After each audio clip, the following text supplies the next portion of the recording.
Is our work, as you heard from the introduction, on the International Space Station. In 2014, I wrote a one-pager to NASA to say, you spend a lot of time rightfully hardening your computers to bring up there. By the time you harden, the computers are typically 5-10 years old, and they won't be as fast as the latest one you have. So in the paper I said, what if you just sent in the very latest available? So before you launch, you go to our price book, HPE price book. At the time it was Silicon Graphics price book. HPE acquired Silicon Graphics.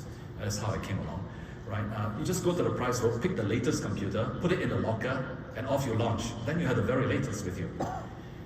The concern then was that they wouldn't last too long up there. Yeah, with all the harsh condition of launch, which we're very concerned about, and higher radiation up there. But we're going to put it inside the station where the astronauts are anyway.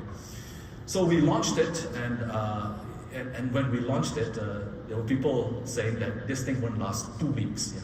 It'll break after that. It did not break for a year and a half. It kept running with a very intense benchmarking application, 3 benchmarking applications, one for compute, one for data movement, and one for storage. We kept stressing it for a year and a half, it didn't break. Yeah, some of the SSD did fail, but when we rebooted, it came back online, and we are now analyzing what happened to them. But the servers all stood up. Yeah.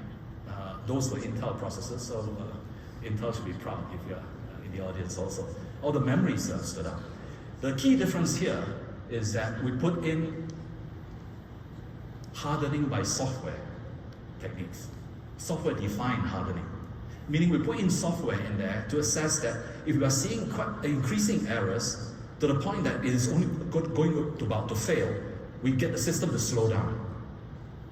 And we're still seeing more errors, we can get the system to switch off. These are the things that we've implemented in software, so that you can use straight off the shelf, zero modification to put on the space station. Yes.